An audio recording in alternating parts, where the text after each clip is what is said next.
Assalamu alaikum YouTube. Welcome to the second installment in the Be Like the Companion series, in which I explain to you how to adopt characteristics and traits of the companions and apply them in your life. A little update on the mic. In order to get it to work, I have to connect it to a separate device onto a separate computer, and I just don't want to go through the tedious task of maneuvering two different devices at the same time because the mic doesn't connect to the camera directly. Instead, what I did is I took a cold shower and I have a glass of water, and I'm going to try and speak more loudly and more clearly so that you can get the best audio quality ever. Just to reiterate some points, just so some people, if you may not have understood the purpose of the series, I want to make it clear. The primary role model for us as young Muslims is always going to be and always will be Rasulullah sallallahu alaihi wasallam. And the reason why I am analyzing the lives of the companions is to just understand the changes that they went through as new Muslims so that we can be more like them and then eventually find it easier to adopt the sunnah of the Prophet Muhammad sallallahu alaihi wasallam, because the companions knew him better than anyone, right? Better than us 1400 years ago. It was the companions who knew them, right? And these were righteous men. And just as a little side note, if someone comes to you with a historical narration, with a hadith or something intending to defame the companions, first of all, take it with a grain of salt. And second of all, bear that in mind that Allah would not have placed Islam in the hands of these men if they were not righteous. And Allah would not have enabled them and assisted them in spreading, prospering, and flourishing Islam if these men were inherently malicious, right? Or they, just because of some errors that they may or may not have committed, right? And I'll be completely honest with you, most of the companions' errors were more righteous and are more righteous than our good deeds, because we sprinkle our good deeds with arrogance and insincerity, right? Think of this, right? 1400 years of scholarship, of history and experience. Modern Muslims don't have anything, they don't have any excuses. We don't have anything to complain about, right? And yet we're still not perfect. The companions, they had tons of excuses. They were new Muslims, but they never made those excuses because they were true men, right? So just bear that in mind whenever you come across someone who tries to defame the companions, right? And just understand that the purpose of this series can be succinctly described in a very great quote that I found from Ibn Taymiyyah, rahimahullah. He says that resembling the earliest parts of the Ummah from the Sahaba and the Tabi'een increases one's intellect, religion, and character. So, Umar radiallahu an, where do we begin with this great man? First off, I just want to point out one thing, right? In my opinion, if you took a questionnaire, if you took a poll, right? If you surveyed the majority of modern young Muslim men, and you asked them who their favorite companion was, right? Who they admired the most, right? In my opinion, they're gonna give the two names that are going to be the most common are Umar radiallahu an and Khalid ibn Walid radiallahu an, right? In my opinion, these two are going to be the most common names, right? And it's very easy to understand why, because the two men are very similar in this regard, and the reasons why most modern Muslims admire them so much is for the same reasons. And the reasons are their unabashed masculinity and the fact that they were pure expressions of the masculine essence, right? And these are the exact same reasons why non-Muslims, right, young non-Muslim men, they turn towards online gurus, right? Online masculine gurus, because online gurus, they adopt these qualities as well. They're very bold, they're very outspoken, right? And Umar radiallahu anh was very outspoken, right? He was very unabashed, he was very open. And most modern young men, they see that and they observe that from a very surface level. And they think to themselves, oh, Umar radiallahu anh was so aggressive. The mushrikeen and the kuffar, they were afraid of him. They were intimidated by him, right? And because of this surface level understanding of Umar radiallahu anh, who in reality was a very complex character, a very complex man, these young men, they don't understand how to be like Umar, right? Because when you have such a shallow understanding of humans, right, of the human nature, then you can't really understand the nuances. I want to help you understand the fact that your understanding of Umar radiallahu an is, while it's not entirely incorrect, there's an entire iceberg that lies beneath the ocean that we haven't discovered, right? And in my opinion, the qualities of Umar radiallahu anh that we're going to be discussing in this video are probably going to be the most important qualities that you need to adopt as a man. And this is just my personal opinion. In fact, I was very excited to make this video. This video is the entire reason why I actually started the channel in the first place, right? I was very excited to make this video. So, what is the first quality of Umar radiallahu anh that we should discuss? Well, if you can see by the title, it's maintaining your mental frame, right? This is something that he was very good at. What is a mental frame, right? And how do you maintain a mental frame? Mental frame is basically the ability to staunchly defend your beliefs without even saying a word, right? And I just added that last part. You can do it while speaking as well. But it's basically when you've strengthened your identity to such an extent that when anyone tries to attack you, they can't even make a dent in your mental frame. That's basically what it means, right? And this happens all the time. People always try to verbally or mentally attack you, right? And I just want to point out that it's become socially unacceptable to physically hurt someone in a public space, right? We all know this, right? Back in those days, physical warfare was more common, right? If you went out in pre-Islamic Arabia in the Jahil times, it's unclear whether you would return alive, right? It's unclear because it was a very violent place, right? And people were ready to fight all the time. And now it's become socially unacceptable.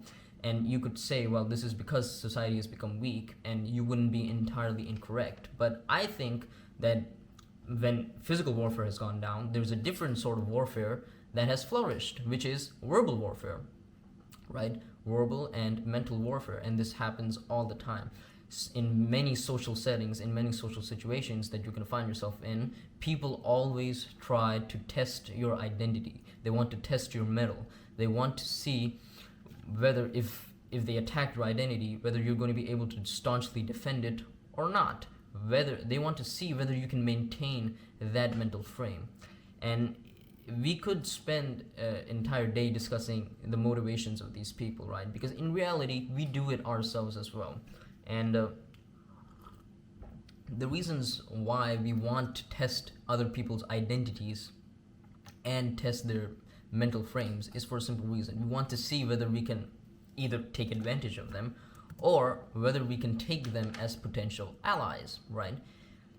And usually people are attracted to people that have stronger mental frames, right? But on the other hand, if you can't take advantage of a person who has a strong mental frame, you are repelled by him, which is why Umar radiallahu anh is such a polarizing figure, right? There are people who either like him and there are people that don't like him. So how does defending your masculine and mental frame look like, right? And how can you do it, right? The first tip that I'm going to give you guys if you want to defend your mental frame is to have tawakkul, right? Straight up, tawakkul, reliance on Allah subhanahu wa ta'ala, is probably the greatest weapon that a Muslim can have, right? It's basically you put everything in the hands of Allah, right? And you know that Allah is with me, you know that you are on the haqq, right? And instead of being arrogant, you're very confident, right?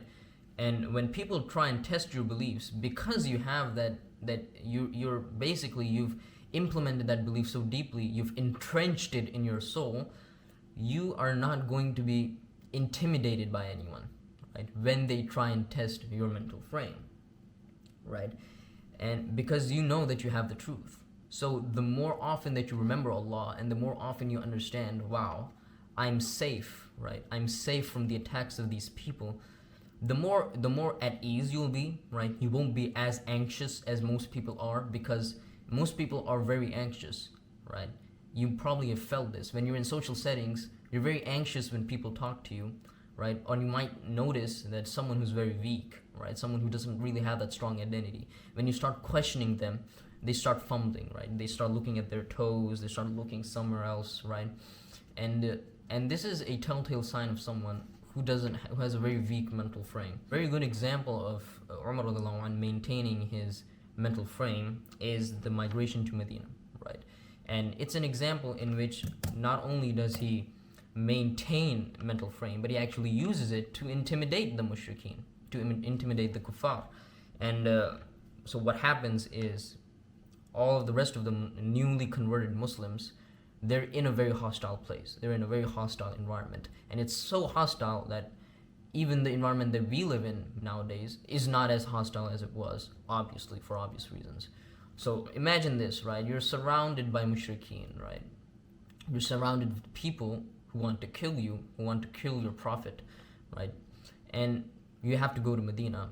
Most people escape to Medina, right? They're going to take cover, right? Even the Prophet ﷺ himself, with Abu Bakr, he took the cover of night and he went to Medina, right? Because it's such a hostile environment and it's very aggressive. People and the mushrikeen, they're ready to kill you. But what Umar radiallahu anh does is, because he has such a strong mental frame, he goes out into the open, right? Which is suicidal, if you ask me. And you announce to everyone, I am going to Medina because I am a newly converted Muslim, right? Something along the lines of this, he said. And he says that if anyone wants to make his wife a widow, if anyone wants to make his children orphans, then meet me by the mountains. We're going to settle this there, right? This is along the lines of what he said. And he announced that he was going to Medina. He did not hide. And these are the type of things that, these are the type of actions because of which Umar radiallahu anh is so respected and admired by most modern young men, because they want to adopt these qualities, right? Who doesn't want to be respected the way Umar radiallahu anh was respected? Who doesn't want that confidence? His migration to Medina is a really great example of an event in which he displayed this ability to maintain his mental frame, right? And another one, and this is an even better example, is the fact that when he converted, Muslims were able to pray publicly. Before Umar radiallahu anh converted, people, the new Muslims, they were not praying openly. They were not praying in front of the Kaaba. They were praying in like a building somewhere, right? I think it was, I don't know the name of the building, so I'm not going to say it. But they were praying in hiding, essentially, right? They didn't want to pray in front of the mushrikeen because they were afraid of being attacked. But when Umar radiallahu anh converted, everyone is able to pray publicly. Why is that? What is it about this man that enabled the Muslims, the newly converted Muslims, and gave them such confidence, right? And that's the thing about mental frame, right?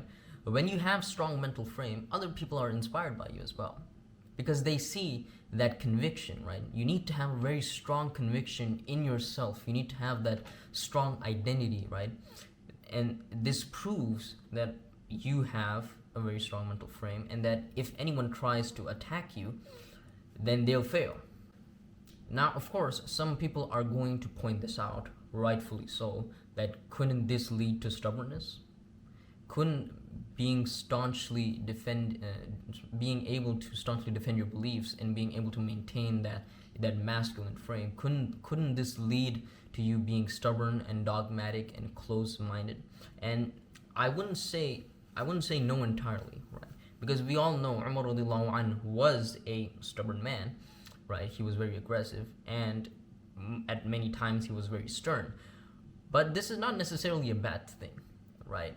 Again, I want to point out that the dynamics of that environment is very different, right, than the dynamics of modern environment, right? Most modern young men will not face the problem of being stubborn, because most of them, right, most of you people that are watching this video, you don't have a strong spine or a backbone anyway, right? You need to build that foundation first. You need to learn how to defend yourself first. You need to build that foundational belief. You need to solidify your identity, right? And only then will you even be at risk of becoming stubborn, right? And if you do this right, then you won't even have to face that problem, right? Not being able to maintain your ground when you're challenged is a symptom of a larger problem, which is a lack of self-esteem. And since most people are not confident, they also become insecure, right? And a side note, Pakistani comment sections are a perfect example of people who are not comfortable with their identity, right? If you try to reason with a Pakistani in a comment section, good luck trying to convince him for anything, right? My countrymen, right? They're my countrymen, of course. They consist of either impulsive young men, right? Vulgar young men, or insecure old men, right? And they're very stubborn in this regard, very, very stubborn. And this is common in general, even in real life. When you try to reason and you try to question someone's beliefs, they're very dogmatic, and because of their inability to defend their beliefs, they're going to start to get defensive, and they're going to strawman you. Strawmanning basically means they're going to start to put words in your mouth, and they're going to try and attack you and they're going to try and deflect the questions that you're throwing at them, right?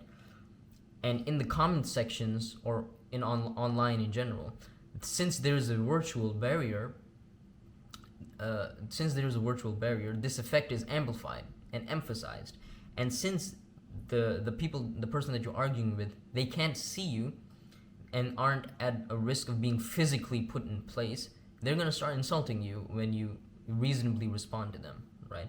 And this is a telltale sign of someone who has a very weak mental frame.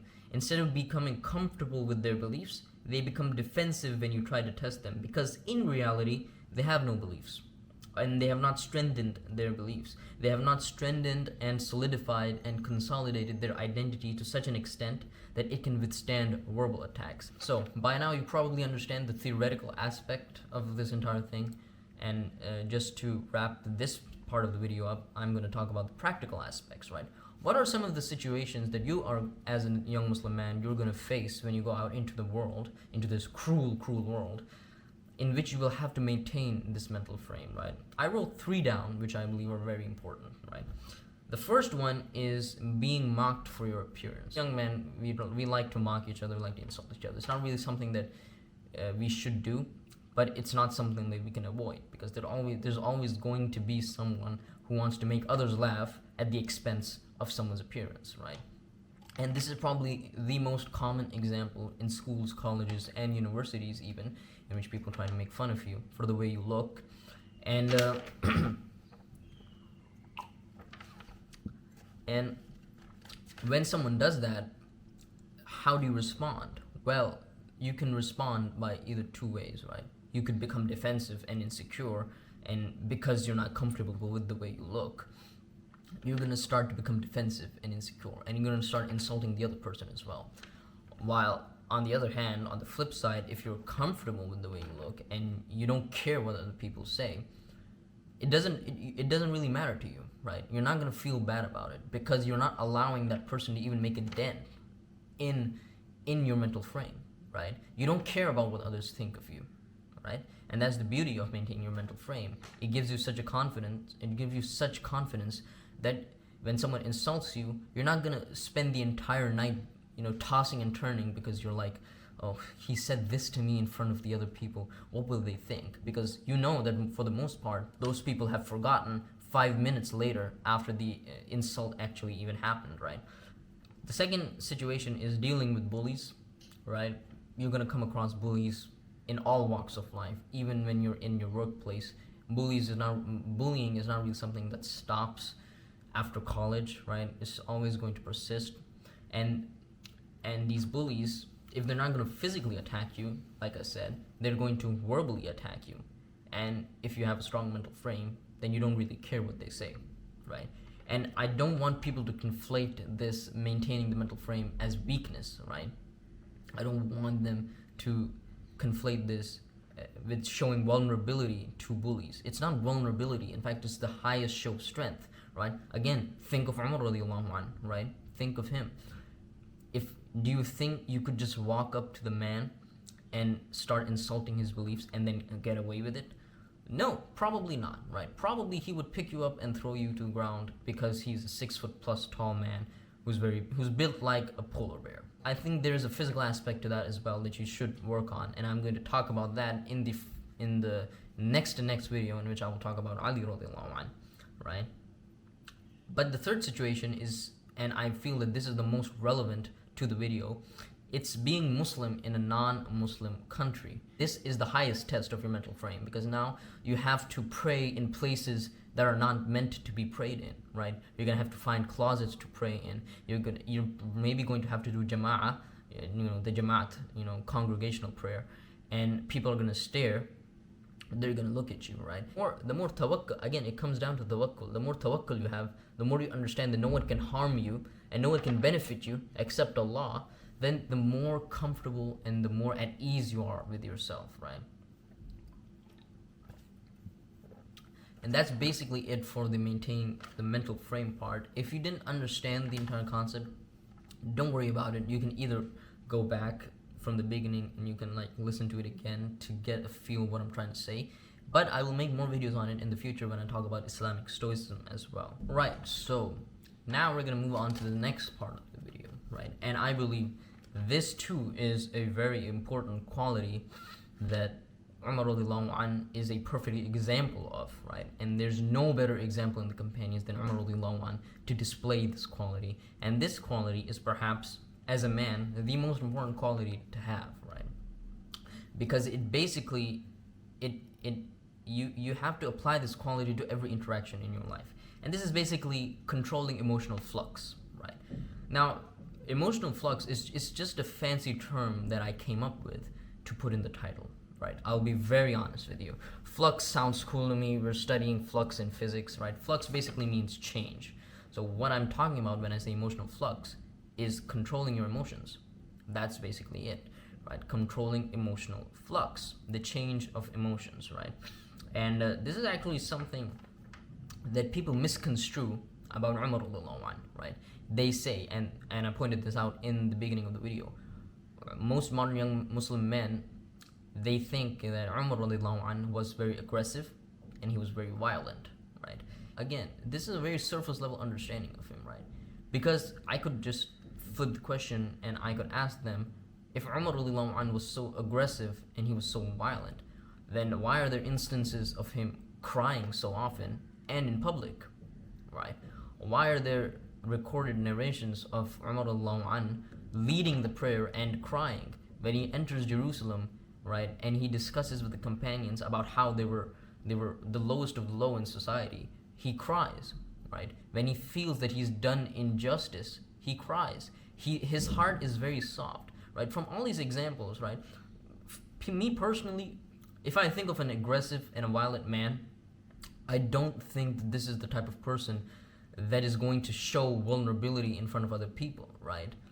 If he's nothing but aggression and violence, right? But we know that Umar radiallahu anh used to cry, right? And 1400 years ago, we know this. So this proves to us that he wasn't aggressive, but he was emotional, right? And this is the point that I'm trying to make. Umar radiallahu anh was very emotional. He was very passionate. Every emotion that he felt that it was accentuated, right? And he felt that it was amplified 10 times, right? And in my opinion, out of all of the companions, he expressed the most emotions, right? If you look at the Treaty of Hudaybiyah, he was one of the few Sahaba who opposed it a lot, right? Obviously, all of the Sahaba opposed the Treaty of Hudaybiyah because it was unfair towards the Muslims. But Umar radiallahu anh was very vocal. He was very vocal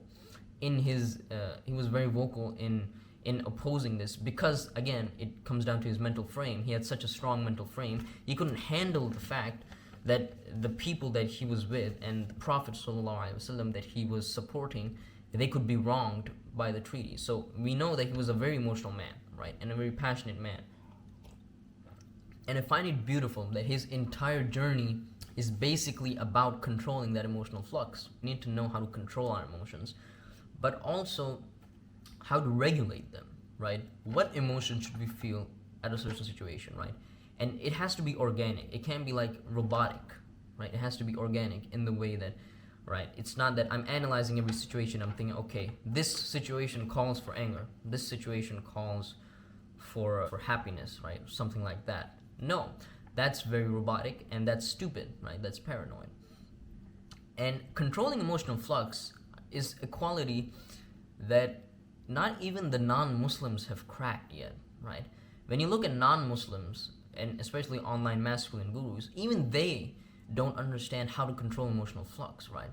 There are going to be two types of people that you see in this world in regards to emotional flux. Those people who are very weak, right?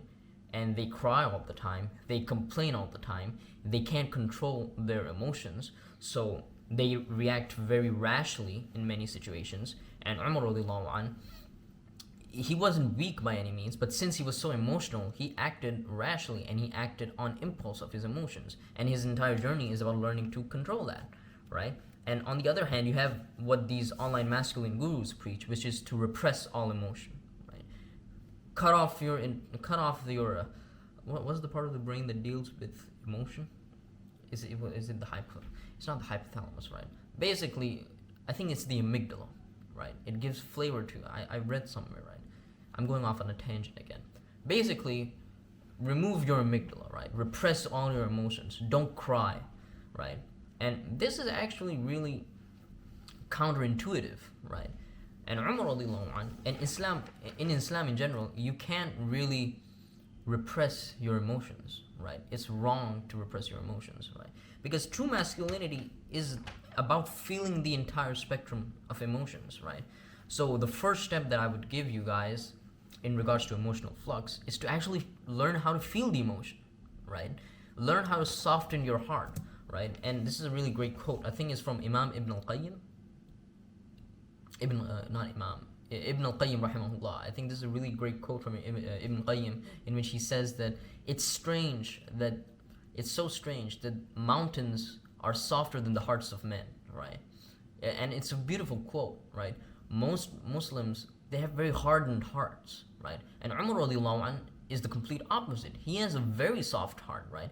And when you read about him, you're like, you're lying. He can't have a soft heart. He's so harsh and stern all the time. Yes, he has a very gentle and soft heart. That's why he feels so much, and it's beautiful.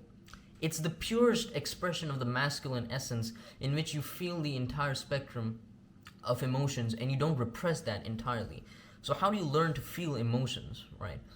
The first step that I'll give you is to start doing more dhikr and listen to a lot of Quran, right? This is the first step. This is the first practical advice I can give you, is when you listen to the Quran, right, and when you humble yourself before your Lord, when you pray, you have khushu, and when you follow some basic teachings, it's already going to soften your heart, right? You're going to become more sincere, right? The second step is to be genuine with your emotions, right? Don't lie to yourself. Don't try and deny a certain thing that you're feeling, right? If you're feeling happy, don't be afraid to show it, right? Feel happy. Obviously, do it according to the situation. If you feel happy at a funeral, then you're not good at controlling emotional flux, my friend, right? Understand the brevity and the atmosphere of the situation and control your emotions accordingly, right? When someone has died, you don't laugh when someone has died, right? We've become so desensitized that when you talk about death, right, when you talk about Allah, when you talk about the glory of Allah, you shouldn't brush it off or laugh, right? Piety dictates that you have a soft heart, right? And masculinity is all about that, right? The second step will be, how do you control them and how do you regulate them? Well, obviously I can't tell you how to regulate each and every emotion, right? This is basically something that as a man you basically learn by experience, and you learn yourself as you grow older. You become more mature. But I have two emotions that I feel should be tackled, right? First up is anger, right? Anger is a very powerful emotion, right? It's one of the most powerful emotions. How do you control your anger? Well, first of all, when you're angry, you have to, in following the teachings of Prophet ﷺ, you have to be quiet, right? Because don't say anything when you're angry that you're going to regret later on, because you are going to regret it. You are going to regret something if you open your mouth when you're angry, right? You're going to say something, you're going to hurt someone, right? That's an important part of being gentle and learning how to regulate your emotions, about controlling your emotional flux, that you're quiet, right, when you're angry, right? And this is a really great quote. This is from Ali radiallahu anh. The beginning of anger is madness, and the end of anger is regret, right? This is a really good quote, right? And you should apply this, right? Because anger is an emotion that takes you away from reason, right? It basically overrides your capabilities, your rational capabilities. So if you're quiet, then you can easily control it because you're in control of your tongue, right? Once your speech is your prisoner if it's in your mouth, but once it leaves your mouth, you become its prisoner. This is another great quote from Ibn al-Qayyim, rahimahullah, right? So if you can learn to not express that anger in ways that are harmful, but then how do you express anger, right? Because you can't allow anger to bottle up, right? It's really bad to bottle up anger, because if you bottle up anger, you're going to take it out eventually, and you're going to take it out in very toxic ways. You're going to take it out against your family, against your brothers and sisters, if you allow that anger to bottle up. So you need to have an outlet. What is that outlet? And what was that outlet for Umar radiallahu anh, right? In my opinion, Umar radiallahu anh, his outlet for anger was his welfare and his work towards the ummah, right? That's basically what Umar radiallahu anh's outlet was for his anger, right? He was, number one, he was very battle hardened, right? So he he went to a lot of battles, right? So that's already a really good outlet for anger, right? A great outlet for your anger is pursuing your projects, pursuing your ambitions, right? That's a great outlet, right?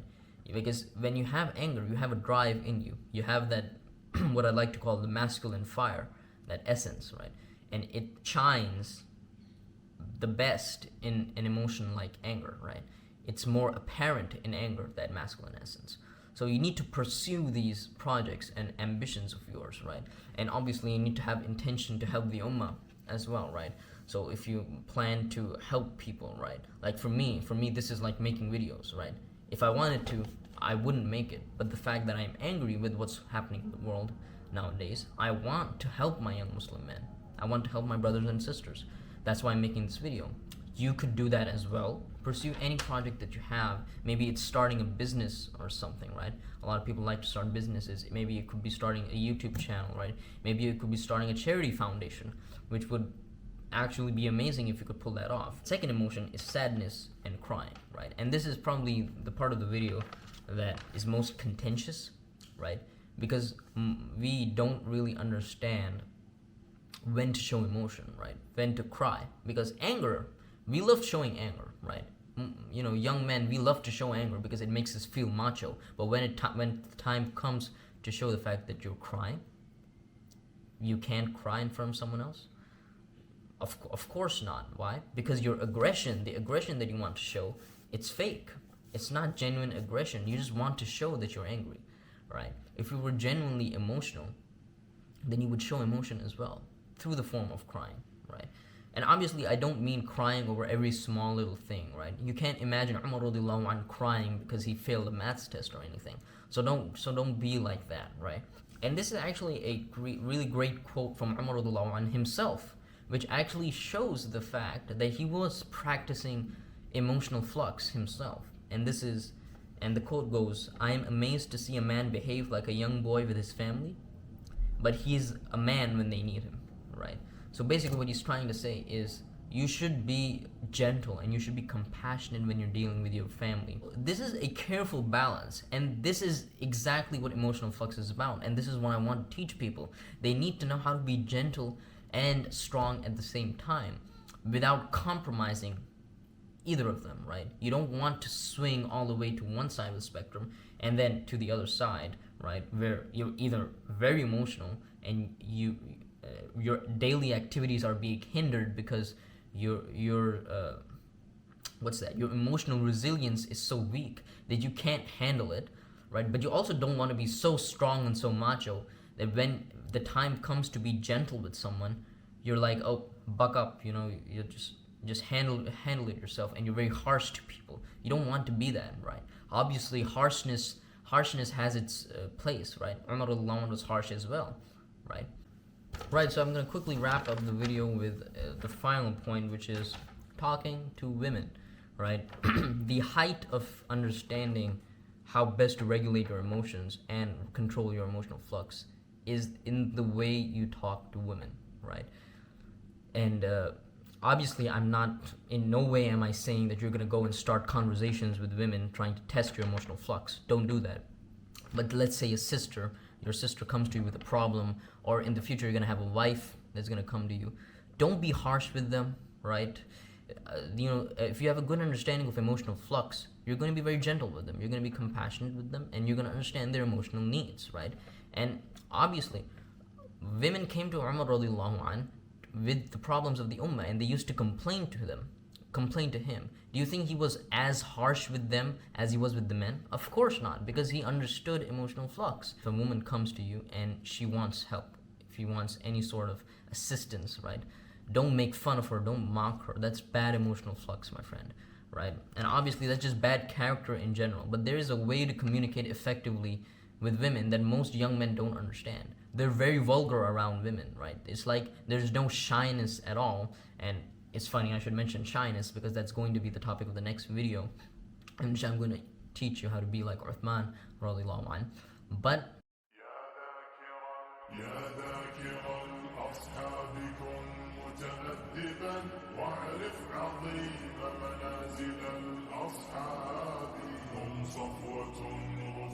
بصحبة أحمد وبذاك قد خصوا من الوهاب يا ذاكر الأصحاب كن متأدبا واعرف